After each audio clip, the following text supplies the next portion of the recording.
Hello, shalom shalom, ndakuramukije aho uherereye hose mu izina ry'Umwami wacu Yesu Kristo. Muraho, Yesu ashimwe cyane. Ndashimira Imana yongeye kuntera iteka nkaba mbonetse aka kanya, nkaba bashije kugera aha ngaha kuri ka karago nanone. Uwiteka aduhana umugisha kandi Uwiteka ahabwe icyubahiro. Nawe ndagushimira ufashe akanya kawe ukantega amatwi, Uwiteka ajya guhereza umugisha. Turakomeje rero, izina ryanjye ni Zawadi ku batanzi. Ndi umudamu Yesu yagiriye ubuntu, ndakijijwe nkunda Yesu. Minisiteri nkoreramo yitwa GL Ministry. Ku mwuka nshoje niko mbigenza, niyo mpamvu n'uyu munsi umbonye aha ngaha. Yesu rero aguhereza umugisha. GL Ministry, Yesu niwe buye rizima, Yesu niwe buye rizima. Yesu rero aguhereza umugisha. Reka dusenge. Ndagushimye Uwiteka Imana nyir'ingabo, ngushimiye ko uri Imana ibera bose icyarimwe, uri Imana igenga ibihe n'amasaha, uri Imana, uri Alpha kandi uri Omega, uri imfura yo kuzuka. Yesu Kristo waranesheje. Yesu, tugeze mu mazi uri amazi y'ubugingo, tugeze mu biti uri igiti cy'inganzamarumbu isambu itarumba, tugeze mu ntare uri mu nyamaswa, uri intare y'umuryango wa Yuda waranesheje. Izina ryawe nirihimbazwe. Uko warejo n'uyu munsi ni kuri, ntabwo ujya uhinduka. Izina ryawe rirera. Isabye amaraso yo kweza twese imitima yacu n'ubwenge bwacu. Umuntu wese ubasha kugera aha ngaha kuri minisiteri, umuhereza umugisha mu izina rya Yesu Kristo. Umuntu wese ufata umunota kugira ngo atege amatwi ibyo umwuka ashaka kugira uwo abwira, mu izina rya Yesu Kristo umugisha. Ubabaye umuhumurize, ubabaye umumaro umubabaro, urwaye umukize, ubuze uko agira umwereka inzira, kuko uri Imana itabara. Ndagushimye rero ko ugiye guterana natwe. Mwuka wera muyobozi, tuguha karibu n'ikaze. Reka ngire uceceke Zawadi, hanyuma uvugire muri jye mu izina rya Yesu Kristo. Ntacyo mfite nabwira ubwoko bwawe, ariko Yesu Kristo Mwuka wera wagira icyo ubwira ubwoko bwawe bigakunda. Urakoze Yesu, ndagushimye kuri kumwe natwe. Nduguye gukora kwa shitani n'abadayimoni, nduguye gukora ku mwijima, mpamagaye kubera n'imbabazi mu izina rya Yesu Kristo.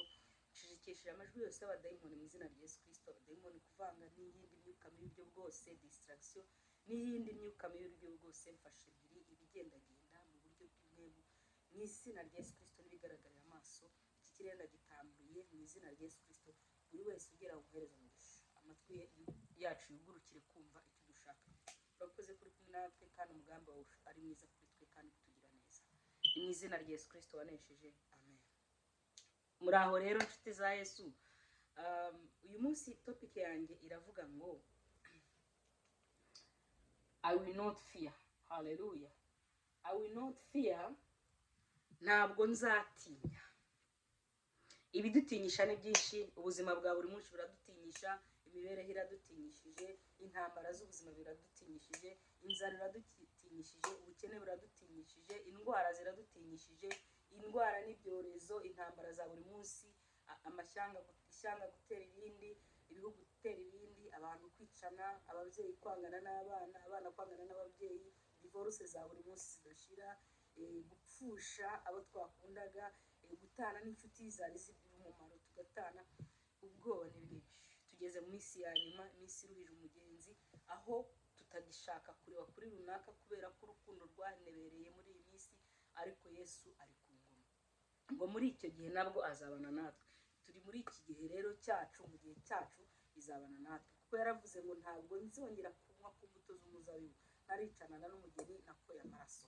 Umugeni yakoye amaraso ni jyewe, umugeni yakoye amaraso ni wowe. Nuko rero uhumure. You will not fear. Fear not. Ntugire ubwoba, uhagarare nka Dawidi. Dawidi arabyitegereza cyane, agiye muri Zaburi 23, aravuga ngo Uwiteka n'umwungeri wanjye sinzatinya. Dawidi mbere yuko agira aho hantu yari amaze kwitegereza intambara zari nyinshi, arareba ukuntu bamwirukankanya, arareba ukuntu Sawuli ari kumugenza, arareba ukuntu intambara zari nyinshi cyane, arareba ukuntu atera buri munsi, arareba ukuntu inshuti zimugambanira ku manywa. Yari afite intambara nyinshi cyane. Aravuga ngo uko bimeze kose Uwiteka n'umwungeri wanjye ntabwo nzakena, ngo andyamisha mu cyanya cy'ubwatsi bwiza, ngo anjyane iruhande rw'amazi adasuma, ngo asubize intege mu bugingo bwanjye. Risobanura amagambo menshi ngo Uwiteka asubiza intege mu bugingo bwanjye. Iyo umuntu amaze gucika intege, iyo umuntu amaze kugera muri cya gikombe, iyo amajwi ari menshi, iyo urusaku ari rwinshi, iyo umuntu abuze aho areba, iyo inshuti zituvuyeho, iyo abo twari twiringiye badukuyeho amaboko, iyo abo twari twiringiye bamaze kuducira imanza, batujija, baducira imanza, bavuga bati niko twabaye, bati niko byahoze, bati ubundi bariya byagenda bite, iyo abantu twari twishingikirijeho baduhindutse bakavuga ati ubundi twari dutangaye ko hari ikintu cyavayo, nta kintu cyava muri uriya rugo, nta kintu cyava muri uriya mugore, nta kintu cyava muri uriya mugabo, ubundi muri uriya rugo nta mwana muzima wavamo. Iyo amajwi abaye menshi, iyo amajwi abaye menshi, urusaku rubaye rwinshi, umuntu abuze aho areba, iyo inshuti zimaze kujya mu matwi, wamara gutandukana nazo mwari mwicaye akaba ari wowe w'ikiganiro, iyo intambara zibaye nyinshi, watambuka niyo wambaye icyo wambaye ntacyo n'ikibere, iyo intambara zibaye nyinshi, iyo urusaku rubaye rwinshi, wajya koga wamara kwiyuhagira washaka icyo kwambara kikaba. Iyo intambara zibaye nyinshi, iyo amajwi abaye menshi, umutima umaze kuruha, intege zimaze kuba nke, wumva ucitse intege, uvuga uti noneho ndabigenza nti, wibaza icyo uri bugaburire abana, wibaza ukuntu uri busubire mu rugo nta kintu kiri mu mufuka, wibaza ukuntu uri bwishyure inzu minerivare, ni ikibazo, ubuzima bukomeye. Ngo Uwiteka ni umwungeri wanjye sinzatinya, ngo andyamisha mu cyanya cy'ubwatsi bubisi, ngo anjyana iruhande rw'amazi adasuma, ngo asubize intege mu bugingo bwanjye. Haleluya. Ngo asubize intege mu bugingo bwanjye. Bivuga ngo intege zari zagabanutse, zagabanuwe n'ibyo byose, zagabanuwe no kukaza urusaku, zagabanuwe n'umushahara mukeya, zagabanuwe n'intambara nyinshi zitandukanye. Asubiza intege mu bugingo bwawe. Haleluya. Asubiza intege mu bugingo bwawe. Dawudi amaze kwitegereza, arareba buryo ki Sawuli amugenza, aravuga ati uko byamera kose. Haleluya. Uko byamera kose, Uwiteka ni umwungeri wanjye, ntabwo nzakena. Rimwe na rimwe mu buzima rusange bwa buri munsi tujya duhura n'ayo majwi, n'izo nsako, n'intambara, ukabona nta nzira yo gucamo, n'ibintu bidutera ubwoba bituma turara dukanuye, n'ibintu bidutera ubwoba wibaza uko minerivare iboneke, n'ibintu bidutera ubwoba fiyanse ari buguhinduke, n'ibintu bidutera ubwoba umugabo mwananiranywe, n'ibintu bidutera ubwoba umugore mutari guhuza, n'ibintu bidutera ubwoba nta kintu ufite uvuye ku kazi, nta kintu utahanye. Uhagarare nka Dawudi, uvuga uti nta kibazo ubwo bimeze kose, kuko ijambo ryawe ari inkota y'icyaha, ijambo ryawe ntirijya ribeshya, Mana y'agakiza. Uwiteka rero umwungeri wanjye, nanjye sinzakena. I will not fear. Haleluya. Nta bwoba mfite, nta n'ibizaza bizantera ubwoba, reka ndyame nsinzire, kuko umwungeri wanjye mufite, ntabwo nzakena. Haleluya. Ndi kuvugana n'umuntu, niba unyumva cyane Yesu aguha umugisha. Urusaku rubaye rwinshi, intambara zibaye nyinshi, bigenze gutya na gutya. Gideyoni ngo amaze kwitegereza, ngo arebye ukuntu abamidiyani bahora baza, bakaza bagafata ingano zabo, ngo bamara gutegura n'ibyo gufungura bakaza bakabitwara, ngo agira agahinda mu mutima. Amaze kugira agahinda mu mutima, marayika w'Uwiteka aramusura amubwira ati, se wa munyambaraga we, ni iki kikumaze, ni iki kiguteye umubabaro? Aravuga ati, naba umunyembaraga ni ubwoko bwacu busuzuguwe. Haleluya. Mu gihe za ntege zije zibaye nyinshi, igihe umuntu abuze aho areba, igihe ubuze aho ukora, igihe ubuze uwo witegereza, igihe bakubiseho ingufuri ku nzu, igihe abana bagarutse mu rugo nta minerivare, igihe urusaku ari rwinshi, igihe indwara bakubwiye ko ufite ishobora kukwica atari iyo kugukiza, igihe bikomeye byose, igihe ubuze uko ubigenza, igihe haleluya, igihe bimeze gutyo, ngo akujyana iruhande rw'amazi asuma, haleluya, adasuma, ngo asubize intege mu bugingo bwawe, anyobora inzira yo gukiranuka kubw'izina rye. Haleluya. Bimeze gutyo, umwami arongera akagaruka akatuyobora inzira yo gukiranuka. Amajwi ni menshi, urusaku ni rwinshi, intambara ni nyinshi, ibidusakurisha ni byinshi, ibiduteye kurara dukanuye ni byinshi, indwara zitagira umuti ni nyinshi, ibibazo ni byinshi, ibyadukanga ni byinshi, ariko ngo Uwiteka no umwungeri wacu ntabwo tuzakena. haleluya. Dawidi arakomeza aravuga ngo naho nanyura mu gikombe cy'igicucu cy'urupfu, nubwo nagerayo umugabo akanta, yego, nibwo nagera kure, hahandi abantu bose banshiraho, inshuti zikambaho, abavandimwe bakambaho, naho nagera mu gicucu cy'urupfu, ntabwo nzatinya ikibi cyose kuko ndi kumwe nawe, haleluya.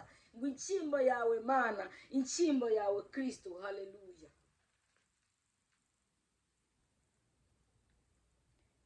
N'inkoni yawe ngo nibyo bimpumuriza, ngo ukantunganyiriza ameza mu maso y'abanzi bawe.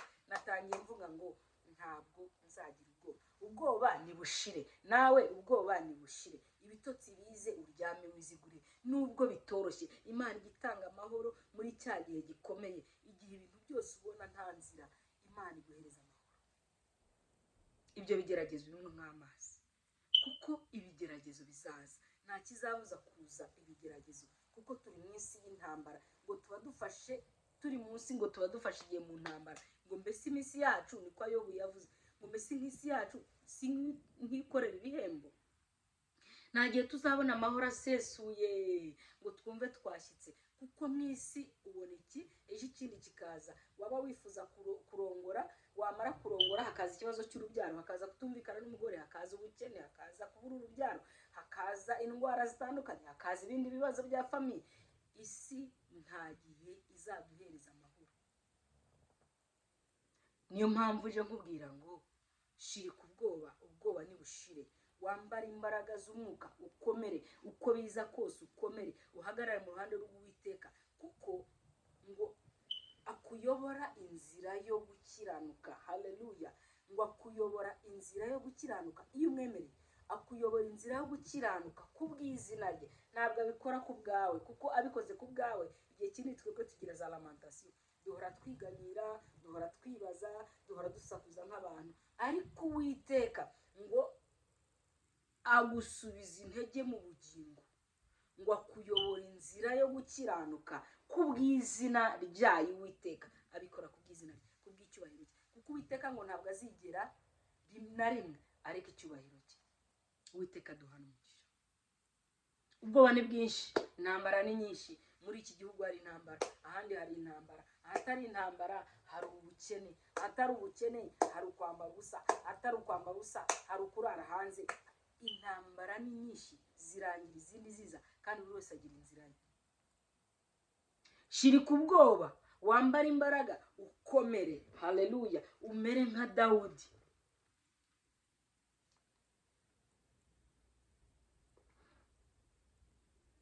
Umurongo wa nyuma aravuga ngo nukuri kugirirwa neza n'imbabazi bizanyumaho iminsi yose ngiriho, ngo nanjye nzaba mu nzu y'Uwiteka iteka ryose, haleluya, kuko namwemereye akangenga.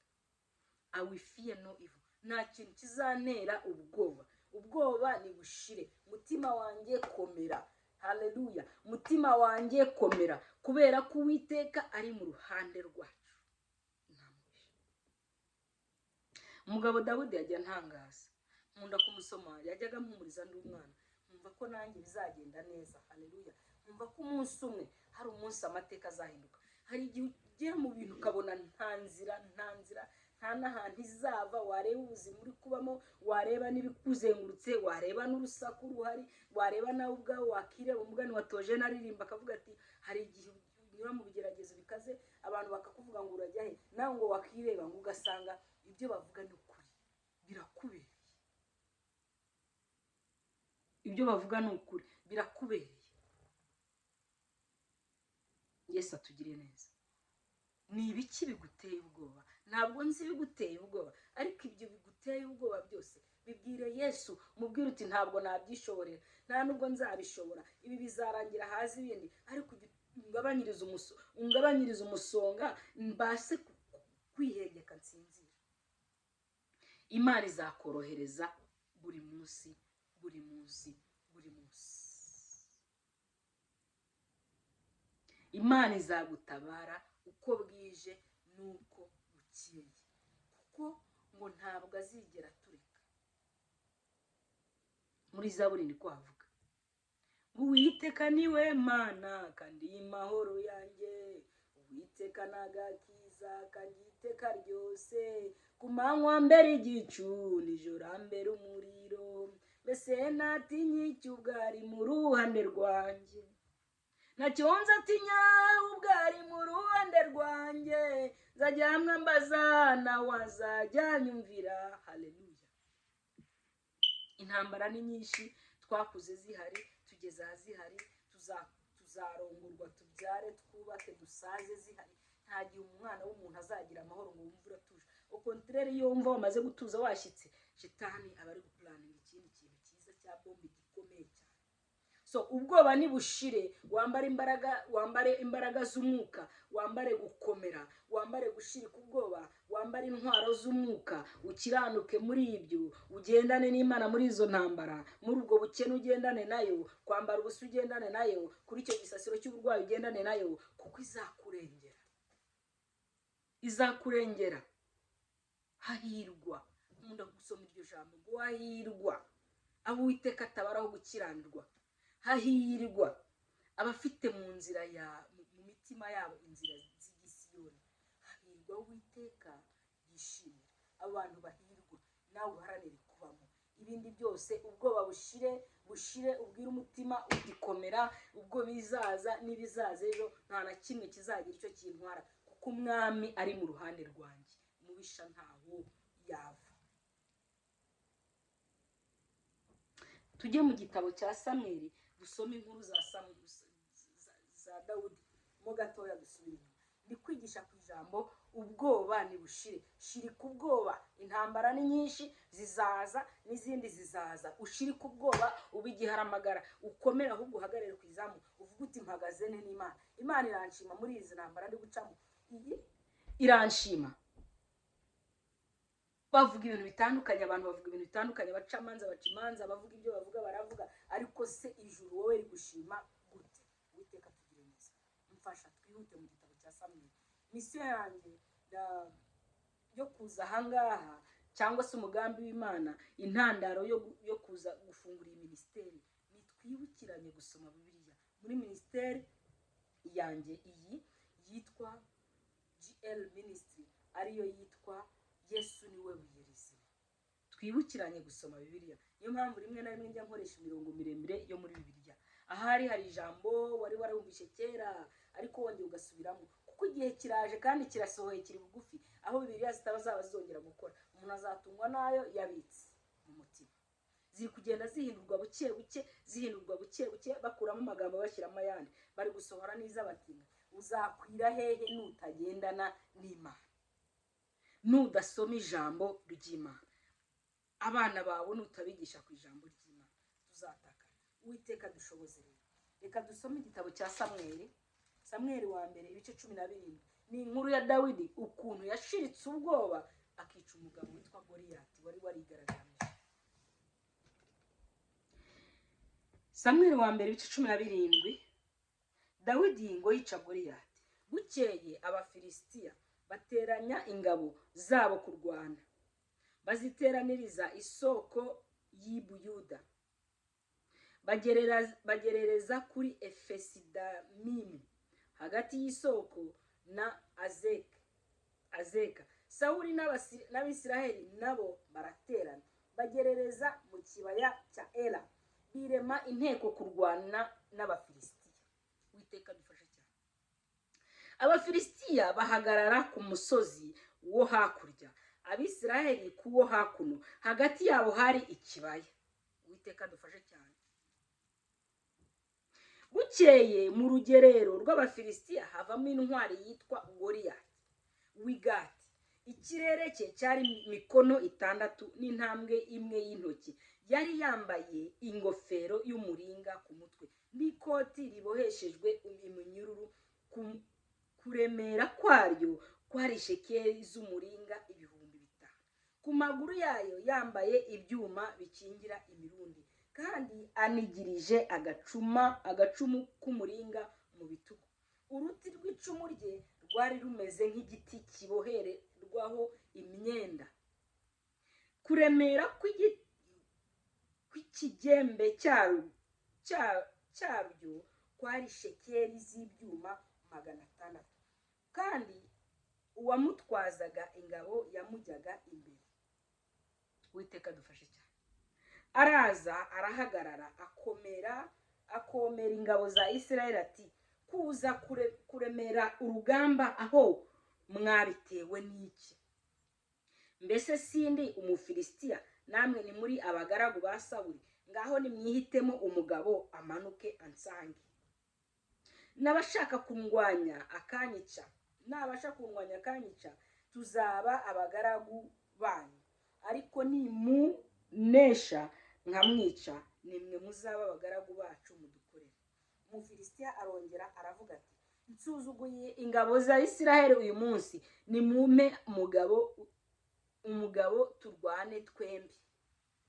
Ntabwo nzi bigusuzuguye, bikagusuzugura. Hari igihe umuntu aba mu kigeragezo, hari igihe umuntu ahagarara ahantu ibintu bikagusuzugura, indwara ikagusuzugura, ukajya wireba ukibura.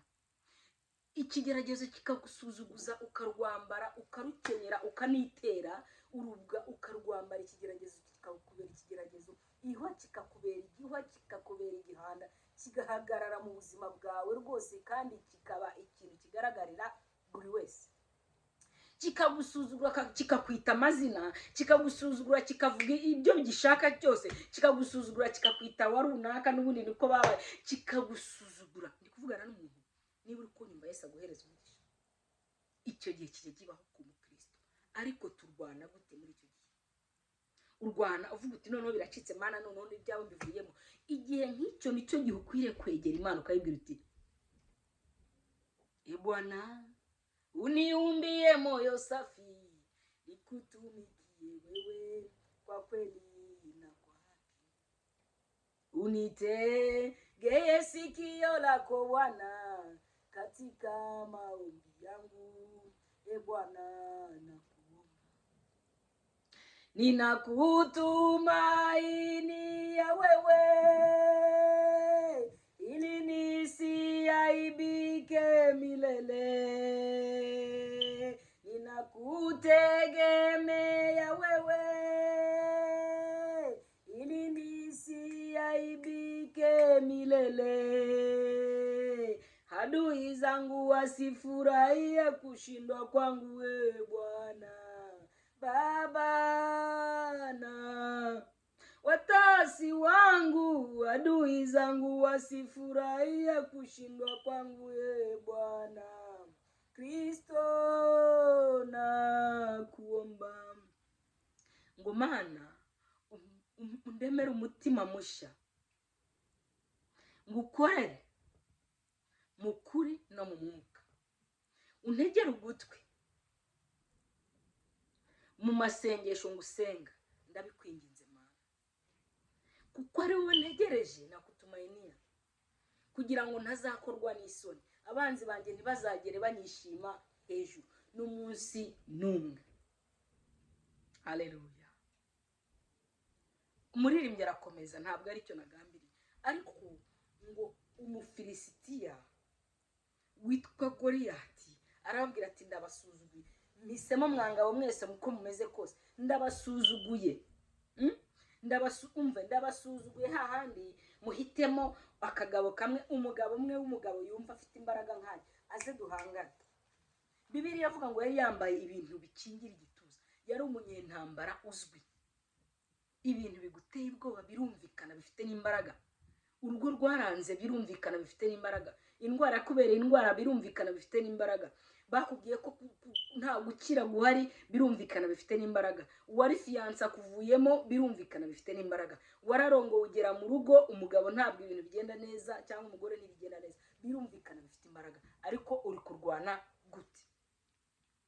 Ubwoba nibushire, ubwira umwami ngo umpe umutima mushya, ngukorere mukuri no mu mwuka. Mukuri ni ukugenda uko ushaka, mu mwuka ni ugukora ibyo ushaka. Haleluya. Ntutuma abanzi banjye banyishima hejuru. Ariko icyo gihe cyabo cy'Abafilisitiya n'Abayisiraheli, ngo bari ku rugerero ku rugamba, niko birimbwira umufilisitiya Goliyati ngo arigaragambya akajya yikubita mu gituza ku manywa na nijoro. Ntabwo nzi ibyigaragambya mu buzima bwawe, ashobora kuba ari inzara. Ntabwo nzi ibyigaragambya mu buzima bwawe, ashobora kuba ari ukwambara ubusa. Ntabwo nzi ibyigaragambya mu buzima bwawe, ashobora kurara hanze. Ntabwo nzi ibyigaragambya mu buzima bwawe, isoni zibaye isoni hahandi buri wese abisoma. Iyo misozi utarawugeraho, Imana ibishimwe ko utarawugeraho umusozi nk'uwo. Ariko hari umuntu ndi kubwira ari kunyumva neza, bikanga ukabona biranze. Igihe byanze rero, ambara imbaraga, ukenyere, ukwete inkweto, uvuga uti uko bimera kose ntegereje Imana. Dukomeze dusome ijambo. Umurongo wa 11. Sawuli n'Abisiraheli bose bumvise ayo magambo y'umufilisitiya bariheba, baratinya cyane.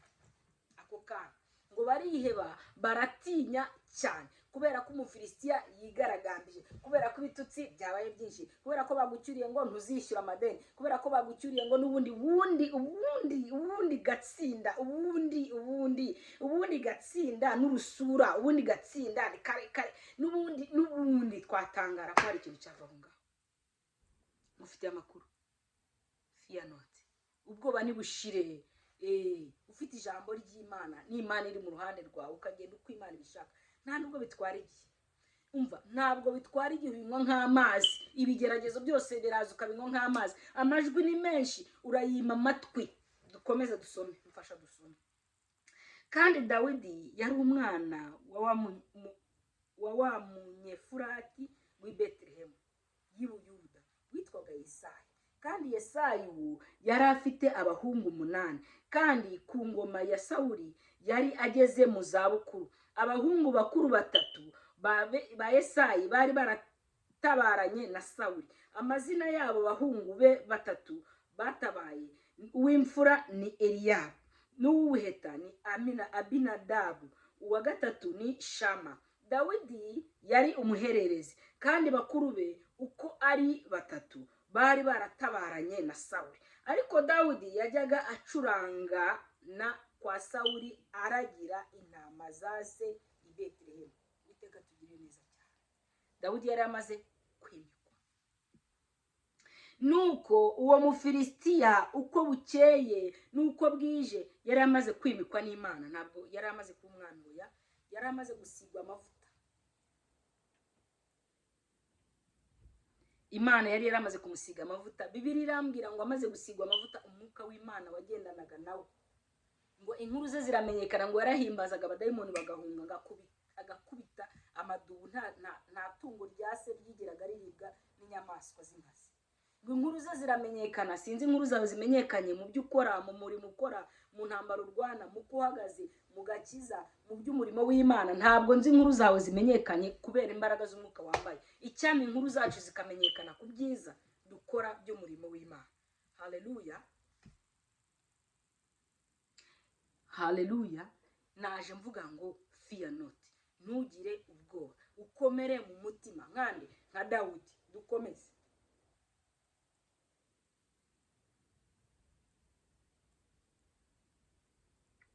Dawidi yari umuhererezi, kandi bakuru be uko ari 3 bari baratabaranye na Sawuli. Ariko Dawidi yajyaga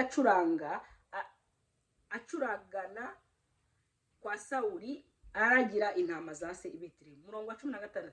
Nuko uwo mufilisitiya uko bukeye nuko bwije akabasatira, agenza atyo iminsi 40 yigaragaza. Uwiteka tugire neza. Intambara ni nyinshi, ariko iminsi myinshi gahimwa n'umwe. Nuko uwo mufilisitiya 17. Bukeye Yesayi abwira umuhungu we Dawidi ati, gemurira bakuru bawe efa imwe y'ingano zikaranze n'aya marobe y'imitsima 10, wihute ubishyire bakuru bawe mu rugerero. Kandi ushyire umutware w'ingabo, umutware w'igihumbi barimo amasoro 10 y'amavuta y'igishwamwaka. Urebe bakuru bawe uko bameze, maze unzanire inkuru zabo z'imvaho. Kandi Sawuli n'abafilisitiya bose bari mu kibaya cya Era barwana n'abafilisitiya. n'abasirayeli bose barwana n'abafilisitiya. Uwiteka tugira neza. Nuko Dawidi azinduka kare mu gitondo, asigira umwungeri intama ze, yenda ibyo bintu aragenda nk'uko Yesayi yamutegetse, arasukira aho bakikije amagare, aho ingabo zahigiraga zigiye kurwana. Bari bamaze iminsi 40. Maze Dawidi abitsa umurinzi w'ibintu umutwaro we, aravuduka ajya mu ngabo, aramutsa abakuru be. Akiganira nabo muri ako kanya, ya ntwari y'umufilisitiya w'Igati witwaga Goliyati asohoka mu ngabo z'abafilisitiya, atangira kwiyamirira nk'uko asanzwe. Dawidi arabyumva, abisirayeli bose bamurabutswe, bashya ubwoba, baramuhunga. Uwiteka. Ntabwo nzi bikokeje igitutu, kandi birumvikana ibintu bikokeje igitutu, birumvikana cyane umuntu abitekerejeho ubwoba nanjye bwamfata. Ntabwo nzi bikokeje igitutu ku buryo utagisinzira. Ntabwo nzi bikokeje igitutu bitumye umusozi uhubanga naho utuye. Ntabwo nzi bikokeje igitutu butumye karitsiye wicayemo cyangwa uciye baryana inzara. Ntabwo nzi bikokeje igitutu mukaza aho uri bose bagutegereje ikiri bukurikira. Ntabwo nzi bikokeje igitutu, ariko birahari bikokeje igitutu. Fear not. Ubwoba nibushire. Yesu yaranesheje.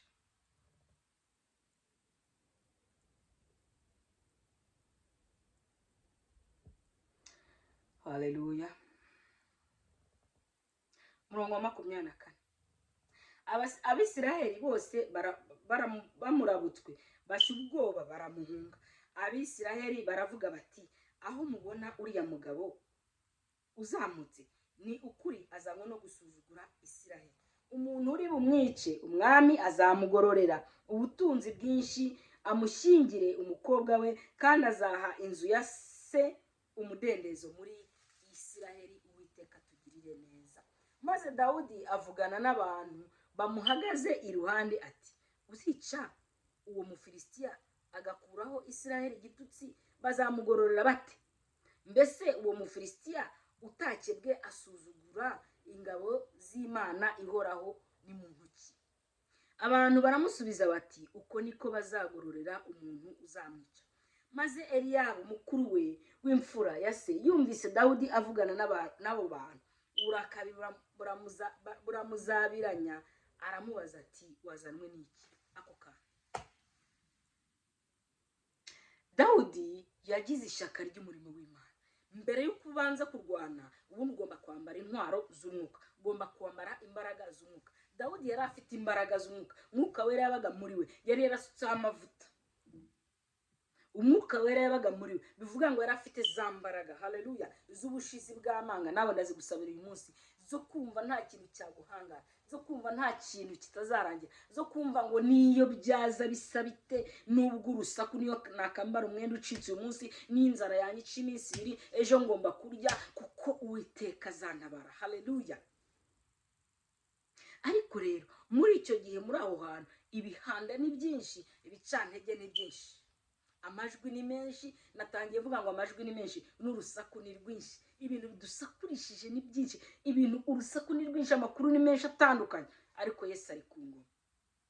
Ngo Eliyabu mukuru w'imfura, kuko azi Dawidi banakuranye, wibuka ko mu muryango wa Dawidi batamubaraga nk'umwana, niho Imana yaje kumusigira amavuta, ariko ntibabihereza agaciro kuko nta muhanuzi wabo.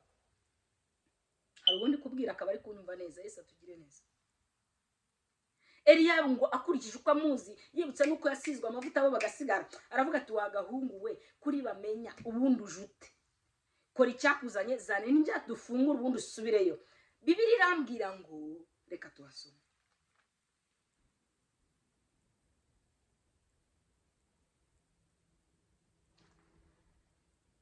Dawidi avugana n'abo bantu 28. N'abo bantu uburakari buramuzabiranya, aramubaza ati, wazanywe n'iki? Mbese bwa butama wabusigiye nde mu butayu?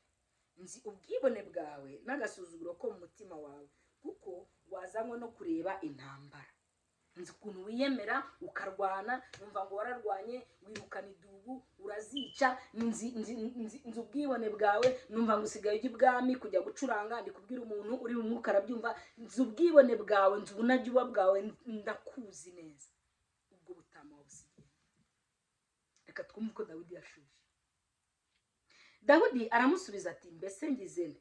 Aho nta yindi mpamvu amutera umugongo yerekera undi, nawe amubaza bene ibyo. Abantu bamusubiza batyo nk'ubwa mbere, Uwiteka atugire neza. Dawidi yakoze iki?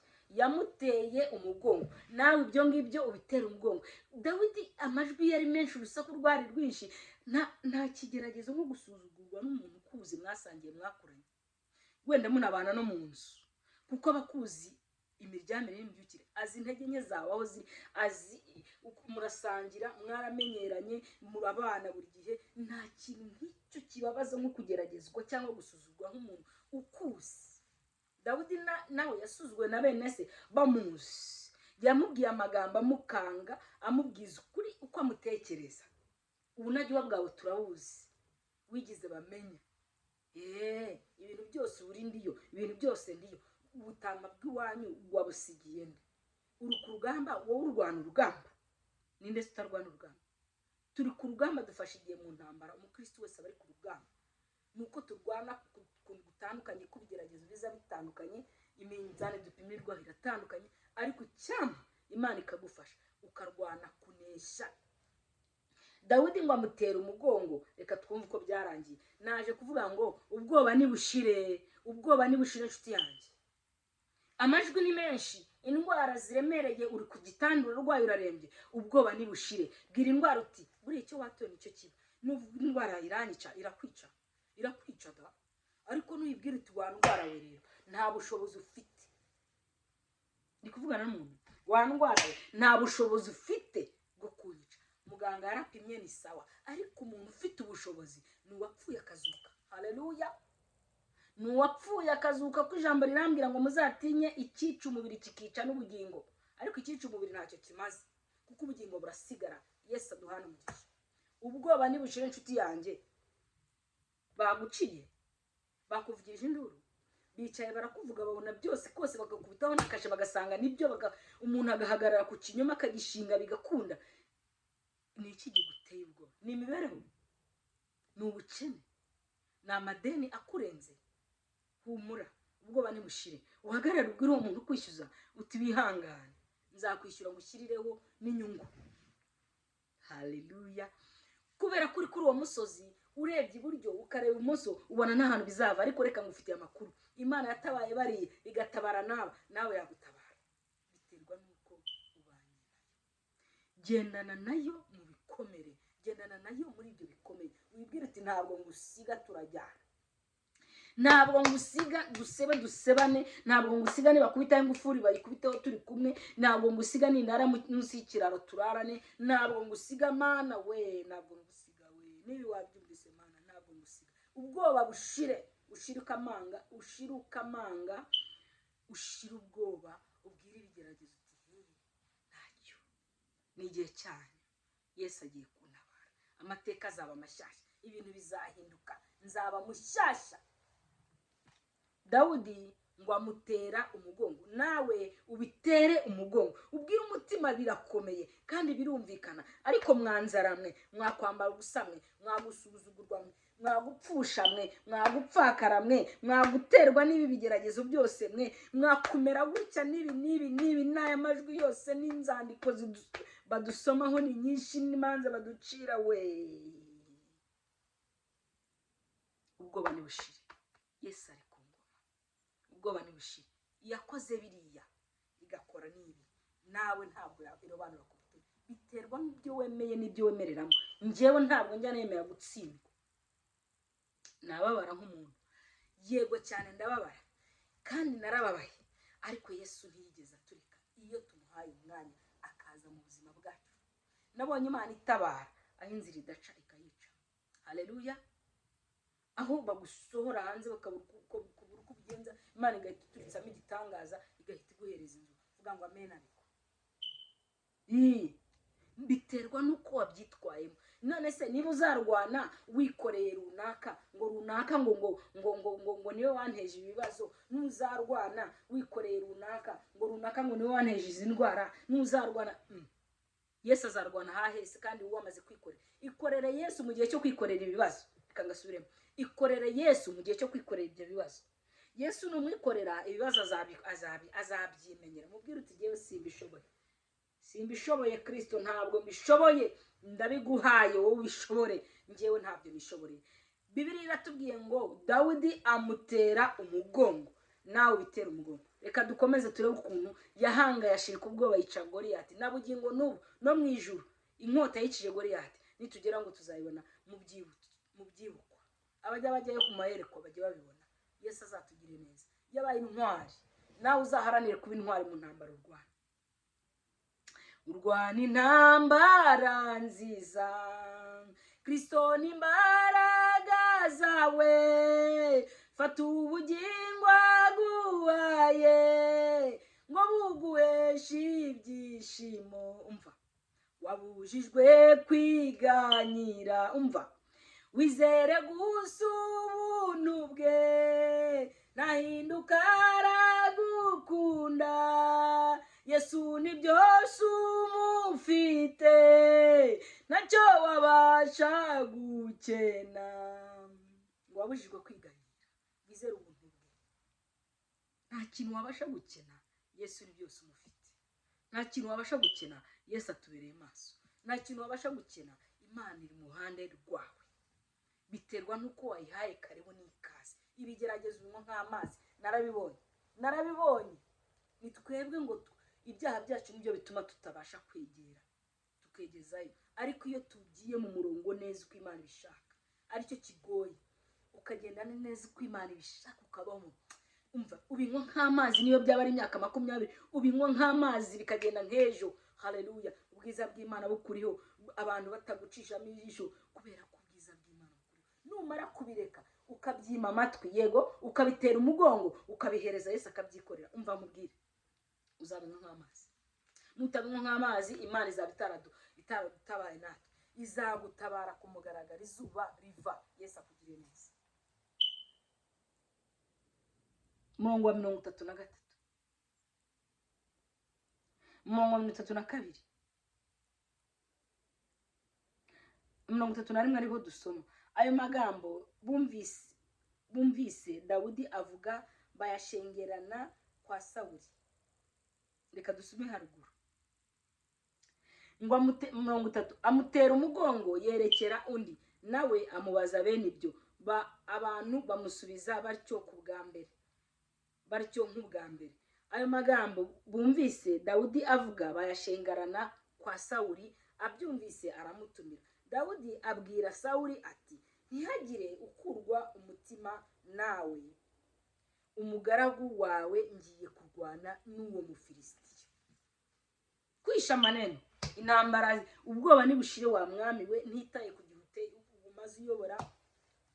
Ubwoba nibushire wa mwami we, ntitaye ku gihe ingabo zimaze mu rugerero. Ubwoba nibushire wa mwami we, njyewe Dawidi mwene Yesayi, uriya mugabo usuzugura Imana ya Aburahamu na Isaka na Yakobo basugukuruza. Imana itagisuzugurwa, Imana ishobora byose, yihagije muri byose, Imana rurangiza, Imana itwara amahanga, Imana mutegeka ubwami bwose, Imana yaremye ijuru n'isi, ntabwo isuzugurwa. Njyewe Dawidi uyu munsi Uwiteka arangabiza uriya mugabo, ndamwica mu kigihanga. Sawuli mwana ushirika ubwoba nibushire mu humure, arwana kigabo anesha Goliyati.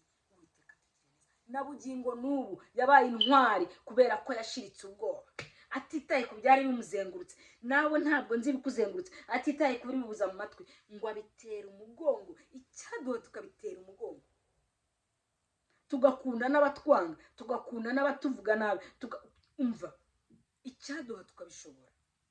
Imana itugire neza.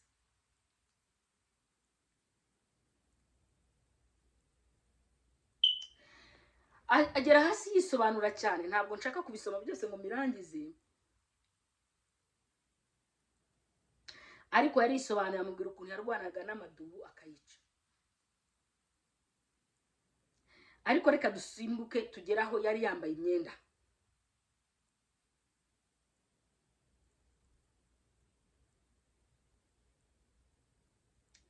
Yambaye amuhereza imyenda y'ubwami y'intambara. Umwami yamuhaye kandi Dawudi yari akagabo gato, yari akiri umwana muto. Na Sawuli yari umugabo ukomeye munini muremure, yari akuze, ntabwo banganaga. So yamuhaye imyenda itariye, ariko Dawudi yarazi uko arwana. Aravuga ati ngewe simbishoboye ndwana gutya, umva mwana, ngewe sinabishobora, ahubwo ureke ndwane uko ndwana. Ngewe ndaryana uko njya ndwana, nigikuzi uko umwuka binyobora niko mbigenza. Haleluya, ndi kuvugana n'umuntu. Uko umwuka binyobora niko mbigenza. Ndatera Umufilisitiya uko umwuka nyobora. Dusome rero 41. Umufilisitiya nawe araza asatira Dawudi, umutwaje ingabo aramurangaje imbere. Umufilisitiya aza akebaguza, abona Dawudi aramusuzugura kuko yari umusore w'umugenda w'inzobe w'uburanga. Nuko Umufilisitiya abaza Dawudi ati, ko unteranye inkoni, mbese ugira ngo ndimbwa? Umufilisitiya aherako akwena Dawudi mu izina ry'Imana ze. Umufilisitiya abwira Dawudi ati, ngwino nkubagira ibisiga byo mu kirere n'inyamaswa zo mu ishyamba.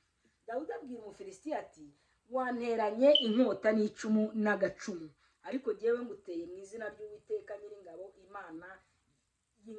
Imana y'ingabo za Isiraheli wasuzuguye.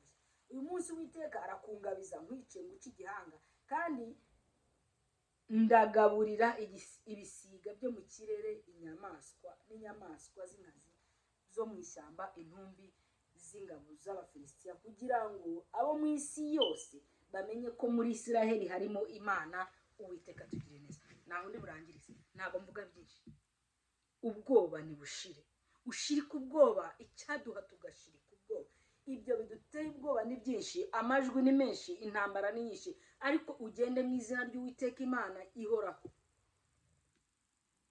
Ubwire Goliyati nawe umusuzugure, ntabwo nzi wakubereye Goliyati, ntabwo nzi bikubereye Goliyati. Niba ari inzara, niba ari ugusuzuguro, niba ari ibiki, amajwi ni menshi, niko natangiye mvuga. Urusaku ni rwinshi, niko natangiye mvuga. Amakuru ni menshi aca intege, ni byinshi cyane, ni byinshi tubirebyeho nta n'ikintu twageraho. Amazina batwise ni menshi cyane, ariko tumbire ushirika ubwoba nka Dawidi. Goliyati umuca igihanga, nawe usiga amateka, urwane kunesha. Haleluya. Ntabwo mbizi, ariko Uwiteka akugiriye neza. Dawudi muri Zaburi 130 usengera isengesho, ari byo usenga. Zaburi 131. Imana idufashe cyane. 131 Zaburi. Ngo Uwiteka umutima wanjye ntiwibona, kandi amaso yanjye ntagamika, kandi siniha ibiruta urugero rwanjye, cyangwa ibitangaza byananira. Ni ukuri nturishije umutima wanjye, ndawucecekesheje. Nk'uko umwana w'incuke yigwandika kuri nyina, umutima wanjye wigwandika muri jye nk'umwana w'incuke. Haleluya. Nawe umutima wawe ucecekeshe.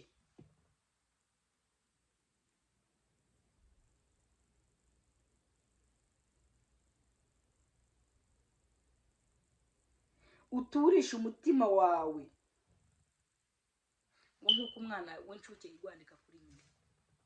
Nawe uturisha umutima wawe. Ntabwo nzi ibintu bikuremereye, ntabwo nzi urwo rusaku, ariko nzi neza yuko ibyo byose, izo ntambara zose, ubwo bukene bwose, ubwo gusuzugurwa kose, uko kurwara gutumye isi hubangana, ibyo bagushujuguje bakanabikwereka, ibyo bakwitishije amazina, baguhimbye amazina, ariko urarwana gute? Muri uko kurwana Yesu agufasha.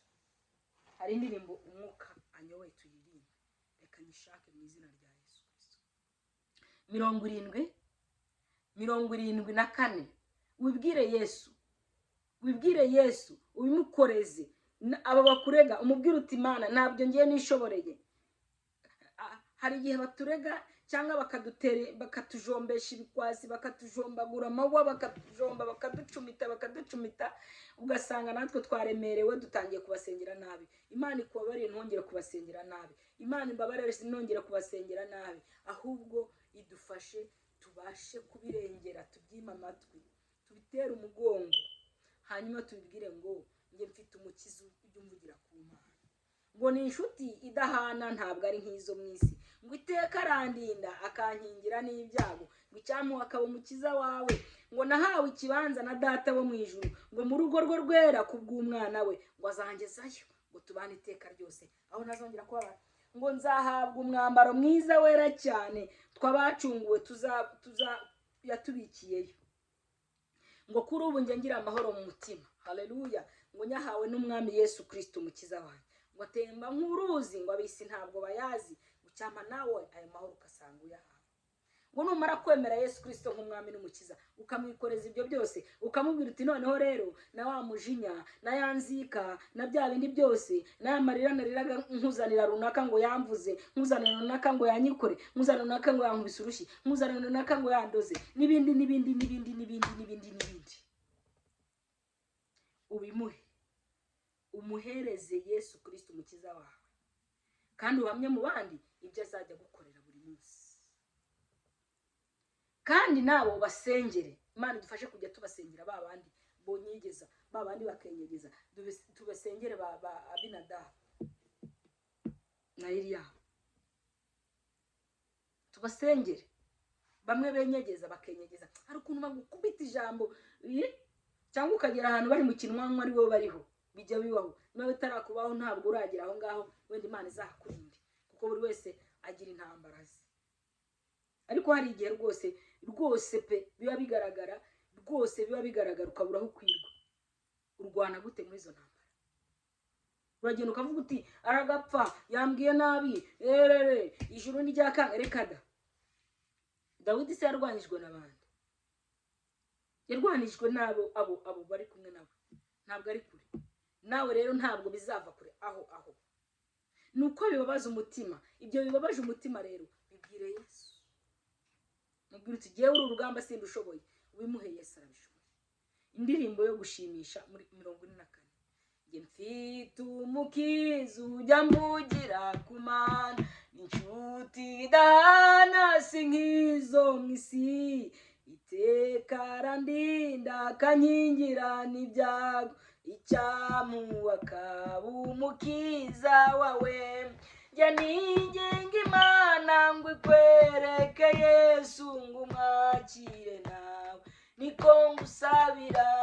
Njye ninginga Imana ngo ikwereke Yesu, ngo umwakire nawe niko ngusabira. Nahawe ikibanza na data wo mu ijuru, mu rugo rwe rwera kubw'umwana we, azangezayo ngo tubane iteka ryose, icyampa ngo nawe tuzabaneyo. Njya ninginga Imana ngo ikwereke Yesu, ngo umwakire nawe niko ngusabira. Haleluya. Zahabwa n'umwambaro mwiza wera cyane twabacunguwe yatubikiyeyo, ngira amatsiko nkawifuza mugenzi, icyampa ngo nawe uza wambareho. Njya ninginga Imana ngo ikwereke Yesu, ngo umwakire nawe niko ngusabira. Haleluya. Kuri ubu njye ngira amahoro mu mutima, nyahawe na Yesu umukiza wanjye, atemba nk'uruzi abisi ntibayazi, icyampa ngasanga uyahawe nawe. Njya ninginga Imana ngo ikwereke Yesu, ngo umwakire nawe niko ngusabira. Numara kumwemera umukiza wawe, uvuge mu bandi ibyo yagukoreye, usabe n'Imana iguhishurire Yesu, bahabwa ubwo buntu wahawe nawe. Jya ninginga Imana ngo ikwereke Yesu, ngo umwakire nawe niko ngusabira. Haleluya. Imana idufashe. Uru rugendo tugezemo muri iyi minsi turimo, intwari zarananiwe, agakiza nitugashakira kuri runaka, agakiza ni wowe n'Imana yawe. Ubanye n'Imana yawe gute? Izo ntambara uzirwana gute? Imana iduhe kubabarira. Imana iduhe kubabarira abadukomerekeje. Imana iduhe kwibabarira ibyo bituremerera, byaduteye ibikomere byinshi, bigatuma twitsindagira hasi, tugata umurongo. Tugaruke mu murongo, tubwire Imana uti ntabyo ngishoboye, Mana simbishoboye, ndabiguhaye. Tugiye gusengana Imana. Ntabwo nzi bikuremereye, ntabwo nzi byagukomerekeje, nta nubwo nzi biri gucamo sayi, ariko uhindura uburyo bwo gusenga. Ubwira Imana iti ndashaka gushira ubwoba buragufashe, urarukanuye. Abandi bavuye ku murongo kubera ko ubwoba bubateye, ndabigenza nte? Noneho burakeye, abana ndabagaburira iki? Isi yabaye. Yesu atugire neza. Humura, ubwoba nibushire. Yarwanye intambara ziriya zose, ikarwana n'izitwumvishe, n'izawe ntabwo zayinanira. Iracyari ya Mana ivuga bikaba, yategeka bigakomera. Ahubwo twe turwana gute? Duhagaze mu mwanya wacu. Imana idufashe cyane. Reka twisengere Imana. Mana Data wa twese uri mu ijuru, izina ryawe niryubahwe. Mu izina rya Yesu Kristo rifite imbaraga. Nta mbaraga dufite zo kunesha ibyatunesha, nta mbaraga dufite zo kubabarira abadukomerekeje, nta mbaraga dufite zo kwibabarira ibyatubabaje, bidutsindagira hasi, bigatuma tutarwana neza uko twakabaye turwana. Nta n'imbaraga dufite zo kwima amatwi ibyo byose bituremerera. Yesu Kristo turarwaye. Tumanitse amaboko, turatsinzwe. Uyu mama amanitse amaboko, uyu mupapa amanitse amaboko, uyu musore amanitse amaboko, uyu mubyeyi amanitse amaboko, uyu mwana w'umukobwa amanitse amaboko, uyu mwana muto amanitse amaboko, kuko atsinzwe ntabyo yishoboreye. Intambara ni nyinshi, iz'ubukene bw'amafaranga, iby'akazi kabuze, ni byinshi cyane, ariko amahoro utanga ntabwo ab'isi bayazi. Reka ayo mahoro aze kuri buri wese, kandi uduhe gutahura igihe turimo, turwane kunesha mu izina rya Yesu Kristo. Umutima wacu ubwoba bushire, ntabwo bwakimara ubwoba. Yesu ni wowe umara ubwoba. Humuriza iyi mitima mu izina rya Yesu Kristo. Komeza intambwe zabo, barwane kunesha. Urakoze kuri mu ruhande rwacu, kandi kutazatureka n'umunsi n'umwe. Ndagushimye Kristo kutazabura kutureka, kutazabura kuturwanira. Ndagushimye Kristo ko hari umuntu ubohoye. Ndagushimye Kristo ko hari umuntu urengeye. Ndagushimye kubw'uyu mudamu, ndagushimye kubw'uyu mupapa. Urakoze Mana kuri kumwe natwe. Urakoze ku kintu ukoze gikomeye mu buzima bw'uyu muntu. Mu izina rya Yesu Kristo, ubuzima bwe bube bushasha, kandi umugire neza, bimenyekane kuri Imana. Rero ndagushimye Mwami mwiza. Haleluya. Izina ryawe ni ryamamare, izina ryawe Yesu Kristo ni ryamamare. Yesu ni wamamare mu gitondo, ni wamamare ku manywa, ni wamamare ku mugoroba, kuko warejo uyu munsi ni kuri, ntabwo ujya uhindagurika. Yesu wamamare twariye, wamamare tutariye, wamamare abagabo badukunze cyangwa batadukunze, wamamare abagore bacu badukunze cyangwa batadukunze, wamamare twapfakaye cyangwa dufite ingo zimeze neza, wamamare abana bacu bameze neza cyangwa se bangirika, wamamare igihe cyose. Yesu Kristo wamamare mu buzima bwacu. Wamamare induru zivuga ku musozi, wamamare badutera amabuye, wamamare twariye cyangwa tutari, wamamare turi mu nzu cyatwaraye hanze, wamamare ibihe byose mu buzima bwacu. Ibyo byari tuboshye, iyo migozi yose icagagure mu izina rya Yesu Kristo. Ibyo byari biboshye, iyo migozi icagagure mu izina rya Yesu Kristo. Ibyo byari biboshye imitima n'imibiri y'abantu bawe, uyicagagure mu izina rya Yesu Kristo. Agahinda niwo gakiza, amahoro n'ituze byomatane ku mitima y'abantu bawe. Yesu wongere uhumurize imitima, babashe kongera kurota ibyo mu ijuru mu izina rya Yesu Kristo. Ibigeragezo byabaye byinshi bibakura mu mwanya, batumwanya, ariko Yesu waranesheje. Ni wamamare kuko ugiye kubikora, ni wamamare kuhinduye amateka, ni wamamare kuremeye benshi ubuhamya, ni wamamare Yesu Kristo, wongere wamamare. Ndagushimye kuri Imana ibihe byose, ndakubashye. Urakoze Kristo. Haleluya. Yesu ni wamamare ko hari ibintu byinshi ukoze mu buzima bwa mwene data. Yesu ni wamamare ko hari ibintu byinshi ukoze mu buzima bwa mwene data. Yesu ni wamamare ko hari imigozi ucagaguye mu buzima bwa mwene data.